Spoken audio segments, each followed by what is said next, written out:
As the holiday season approaches, so many of us have to navigate balancing the joy of the season with all of the stress that comes with it. And there's a lot of stress that comes with it. That's why we want to talk about boundaries and setting boundaries during the holiday season so that you can protect your mental health and maintain your peace of mind. Whether it's setting boundaries with your work, your family, your friends, we all could learn a thing or two about setting expectations during this season. And that's why I'm so excited to hear from an expert all about navigating boundaries during the holiday season. Hi, I'm Shanda, and I'm a care pastor. Today, I'd like to talk to you about boundaries. So we are getting into the holiday season, and it's also a political season. And you know what? Boundaries are good, especially when we're going into climates like this. Boundaries are the foundation to every healthy relationship. They're very, very important. But you may not know what a boundary is. So what is it? A boundary is a definite line of where my responsibility ends and the next person's begins. It's kind of like a rule, if you want to think of it that way. What keeps us from setting boundaries? It's usually fear. Usually fear is what keeps us from setting boundaries. Whether we're fearful about how they will react, we don't want to hurt them, we don't want to disappoint them, whatever it is, we're concerned about the other person's feelings in this. And then the other piece is either you don't know how to set it and that makes you nervous and scared, or you're scared of sounding selfish or needy, and there's some guilt wrapped up in that. And that's usually what stops people from setting a boundary. And a key piece to boundaries and understanding just the good that's wrapped up in them is this statement, and I really want you to hear this. It's, we teach other people how to treat us by what we allow. And this is why boundaries are important, because if we allow it, then they think it's okay. But a boundary is put in place to stop bad behavior. It's to protect the way that you're treated. It helps give guidelines for relationships. So it's really important and really healthy to have these. So how do we communicate a boundary? I'm going to use this political season as my example today.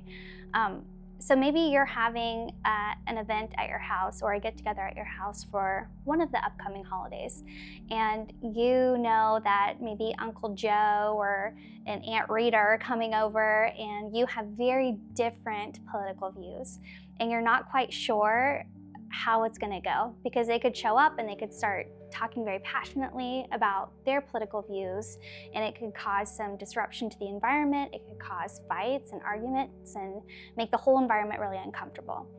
So the way that you could communicate a healthy boundary to them would be, hey, you know what? I'm so excited to see you, and I'm so excited about this get-together we're going to have, but for the safety of the environment, for us to have a good experience and be able to just laugh and have fun, we've decided that we don't want any political talk at all.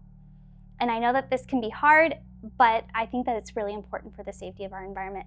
So please, while you're here at this event, don't bring up politics. Period. Done. End of text. or if it's a phone call, and end it there. You don't have to go on beyond that. So now we've communicated the boundary. But now Uncle Joe and Aunt Rita have come to this family event, this get-together, and they violate that boundary. And they bring it up, and you feel the tension start rising, and maybe you're feeling a little disrespected because you've already asked them, hey, let's not talk about that. But now they've violated your boundary. So now we need to do is re-communicate that boundary, but we need to add in a consequence. That, hey, Uncle Joe and Aunt Rita, I love you so much. I'm so glad that you're here. But if you remember, I asked you to not talk about politics while you're here, because we really want to have fun and we want it to be peaceful. And I know you're really passionate about this, but this is not the time or the place to bring that up. But if you're not able to respect that, then I'm going to have to ask you to leave. And that'll be really unfortunate because I really want you here. End of sentence. Done. Moving on. Now, if they violate that boundary again, then this is the really hard part. Actually, I think the whole thing is a little hard, but this part may be the hardest part, because then it's like, it's really unfortunate that you weren't able to respect that boundary that I put in place. I really don't want to have to do this, but I'm going to have to ask you to leave because I asked you not to talk about politics, but you keep bringing it up. And I want everyone to have a good time and to laugh and get along. And you bringing that up is causing harm to our group. So I'm going to have to ask you to leave. and then it's going to be awkward and it's going to be uncomfortable. But the thing about boundaries is once you know that you need to communicate one and you have communicated it and you've reinforced it, it's your responsibility to follow through. Because if you don't follow through, then you're teaching them that it's okay, that you can tell them your expectation, but it's okay if they don't meet it and they violate that.